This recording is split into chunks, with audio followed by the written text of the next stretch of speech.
Hi friends, welcome back to Janvi Kannada vlog. ಹೇಗಿದ್ದೀರಾ friends? ಎಲ್ಲರೂ ಚೆನ್ನಾಗಿದ್ದೀರಾ ಅಂದ್ಕೊಳ್ತೀನಿ.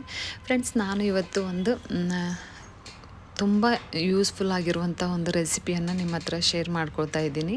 ಮನೆಯಲ್ಲೇ ಹಲ್ದಿ ಪೌಡರ್ ಅಂದರೆ ಅರಿಶಿನ ಹೇಗೆ ರೆಡಿ ಮಾಡೋದಂತ ನಾನು ಈ ವಿಡಿಯೋದಲ್ಲಿ ಶೇರ್ ಮಾಡ್ಕೊಳ್ತಾ ಇದ್ದೀನಿ. ಮನೆಯಲ್ಲಿ ಅರಿಶಿನ ಕೂಡ ಸ್ವಲ್ಪ ಖಾಲಿ ಆಗಿತ್ತು, ಅದಕ್ಕಾಗಿ ಆವಾಗಲೇ ತಂದಿಟ್ಕೊಂಡಿದ್ದೆ. ಬಟ್ ಮಾಡೋಕ್ಕಾಗಿಲ್ಲ, ಅದಕ್ಕೆ ಈಗ ಮಾಡ್ತಾಯಿದ್ದೀನಿ. ಹಾಗೆ ವಿಡಿಯೋ ಮಾಡೋಣ, ನಿಮಗೂ ಕೂಡ ಉಪಯೋಗ ಆಗುತ್ತೆ ಅಂತ ಮಾಡ್ತಾಯಿದ್ದೀನಿ.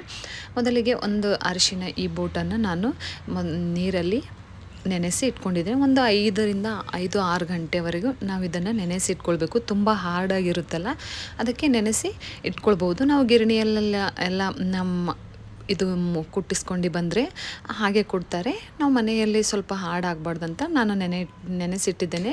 ಸ್ವಲ್ಪ ಸಾಫ್ಟ್ ಆಗಿದೆ ನೋಡಿ. ಈಗ ನೀರಿಂದ ಇದನ್ನು ಸಂಪೂರ್ಣವಾಗಿ ನಾವು ತೆಗೆದುಕೊಳ್ಬೇಕು. ನೀರು ಇದ್ದರೆ ಸ್ವಲ್ಪ ನಮಗೆ ಕುಟ್ಟಕ್ಕೂ ಸ್ವಲ್ಪ ಇದು ಆಗುತ್ತೆ, ಮುಖದ ಮೇಲೆಲ್ಲ ಸಿಡಿಯುತ್ತಲ್ಲ. ಈಗ ಇದರಲ್ಲಿರುವಂತಹ ನೀರನ್ನು ನಾವು ಸಂಪೂರ್ಣವಾಗಿ ಈ ರೀತಿ ತೆಗೆದುಕೊಳ್ಬೇಕು. ತೆಗೆದ ನಂತರ ಸ್ವಲ್ಪ ಸಾಫ್ಟ್ ಆಗಿರುತ್ತೆ. ಈಗ ಒಂದು ಕಲ್ಲನ್ನು ತಗೊಂಡು ನಾನು ಒಂದೊಂದಾಗಿ ಈ ರೀತಿ ಚಿಕ್ಕದಾಗಿ ಇದನ್ನು ಕುಟ್ಕೊಳ್ತಾ ಇದ್ದೀನಿ. ಮನೆಯಲ್ಲೇ ಮಾಡಿದರೆ ಸ್ವಲ್ಪ ತುಂಬ ದಿನ ಬಾಳಿಕೆನೂ ಕೂಡ ತುಂಬ ದಿನ ಹೋಗುತ್ತೆ. ಹಾಗೆ ಸ್ವಲ್ಪ ಹಾಕಿದರೆ ಕಲರ್ ಕೂಡ ಬೇಗ ಬರುತ್ತೆ ಅಲ್ವಾ. ಹಾಗೆ ನಾವು ಈ ಮನೆಯಲ್ಲೇ ರೆಡಿ ಮಾಡಿದರೆ ನಮಗೆ ಮುಖಕ್ಕದು ಎಲ್ಲ ಅಪ್ಲೈ ಮಾಡೋಕ್ಕೆ ಏನೂ ಸಮಸ್ಯೆ ಆಗಲ್ಲ, ಏನೂ ಪ್ರಾಬ್ಲಮ್ಮು ಕೂಡ ಆಗೋದಿಲ್ಲ. ನೋಡಿ, ಈ ರೀತಿ ಎಲ್ಲವನ್ನು ನಾವು ಸಣ್ಣದಾಗಿ ಕುಟ್ಟಿ ಇಟ್ಕೊಳ್ಬೇಕು. ಇನ್ನು ಸ್ವಲ್ಪ ದಪ್ಪ ಇತ್ತು, ಅದಕ್ಕೆ ನಾನು ಮತ್ತೊಂದು ಸ್ವಲ್ಪ ಕುಟ್ತಾ ಇದ್ದೀನಿ. ಈ ಕುಟ್ಟಿದ ನಂತರ ಇದನ್ನು ನಾವು ಮಿಕ್ಸಿಗೆ ಹಾಕ್ಕೊಳ್ಬೇಕು. ಸ್ವಲ್ಪ ಹಾಕ್ಕೊಳ್ಳಿ, ಯಾಕಂದರೆ ತುಂಬ ಸಣ್ಣದಾಗಿ ಆಗಬೇಕಲ್ಲ. ನಾನು ಇಷ್ಟು ಹಾಕ್ಕೊಂಡು ಮಿಕ್ಸಿಗೆ ಹಾಕ್ಕೊಳ್ತಾ ಇದ್ದೀನಿ. ನೋಡಿ, ಈ ರೀತಿಯಾಗಿದೆ. ಒಂದೇ ಸಲಕ್ಕೆ ಅದು ಸಂಪೂರ್ಣವಾಗಿ ಸಣ್ಣ ಆಗೋದಿಲ್ಲ, ಯಾಕಂದರೆ ಹಸಿ ಇರುತ್ತಲ್ಲ, ಒದ್ದೆ ಇರುತ್ತಲ್ಲ, ಅದಕ್ಕಾಗಿ ಆಗೋದಿಲ್ಲ. ಇದನ್ನು ಈಗ ಒಂದು ಪ್ಲೇಟ್ಗೆ ಹಾಕ್ಕೊಂಡು ಈಗ ಸ್ವಲ್ಪ ಅದನ್ನು ನಾವು ಫ್ಯಾನಿನ ಗಾಳಿಗಾದರೂ ಇಡ್ಬೋದು, ಅಥವಾ ಬಿಸಿಲಲ್ಲಿ ಕೂಡ ನಾವು ಇದನ್ನು ಒಣಗಿಸ್ಕೊಳ್ಬೇಕು. ಈಗ ಮಿಕ್ಕಿರುವಂಥ ಅರಿಶಿಣವನ್ನು ಮಿಕ್ಸಿಗೆ ಹಾಕ್ಕೊಳ್ತಾ ಇದ್ದೀನಿ. ಎಲ್ಲ ಅರಿಶಿಣವನ್ನು ನಾವು ಮಿಕ್ಸಿಗೆ ಹಾಕ್ಕೊಂಡ ನಂತರ ಈಗ ಎಲ್ಲ ಅರಿಶಿಣವನ್ನು ನಾನು ಒಂದು ಪಾತ್ರೆಗೆ, ಅಥವಾ ನಾನು ಮರದಲ್ಲಿ ಮೊದಲು ಹಾಕ್ಕೊಂಡಿರುವಂಥ ಅರಿಶಿನ ಹಾಗೆ ನಂತರ ಹಾಕ್ಕೊಂಡಿರುವಂಥ ಅರಿಶಿನವನ್ನು ಇದರಲ್ಲಿ ಹಾಕ್ಕೊಂಡು ತೆಳುವಾಗಿ ಸ್ವಲ್ಪ ನಾನು ಫ್ಯಾನಿನ ಗಾಳಿಗೆ ಇಟ್ಟಿಲ್ಲ, ಬಿಸಿಲಿಗೆ ಇಟ್ಟಿದ್ದೇನೆ. ಒಂದು 4-5 ಗಂಟೆವರೆಗೂ ನಾವು ಬಿಸಿಲಿಗೆ ಇಡಬೇಕು.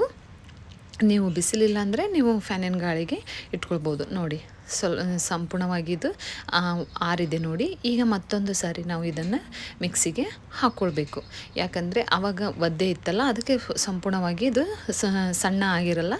ಅದಕ್ಕಾಗಿ ಈಗ ಮತ್ತೊಂದು ಸಾರಿ ನಾವು ಇದನ್ನು ಸ್ವಲ್ಪನೇ ಮಿಕ್ಸಿಗೆ ಹಾಕ್ಕೊಳ್ಬೇಕು. ಸಂಪೂರ್ಣವಾಗಿ ಪುಡಿ ಆಗುತ್ತೆ ನೋಡಿ. ನಾವು ಅಂಗಡಿಯಿಂದ ತರ್ತೀವಲ್ಲ, ಅದೇ ರೀತಿ ಆಗುತ್ತೆ. ಮನೆಯಲ್ಲಿ ಮಾಡಿರುವಂಥದ್ದು ಶುದ್ಧವಾಗಿರುವಂಥ ಅರಿಶಿನ ಅಂತ ನನಗೆ ಅನ್ನಿಸ್ತದೆ. ನಾವು ಪ್ರತಿ ವರ್ಷ ಇದೇ ರೀತಿ ಮಾಡೋದು.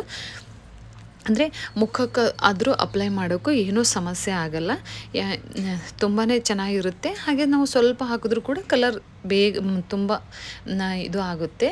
ನಾನು ಪ್ರತಿ ವರ್ಷ ಬೇಸಿಗೆ ಕಾಲದಲ್ಲಿ ಇದನ್ನು ಮಾಡಿ ಇಟ್ಕೊಳ್ತೀವಿ.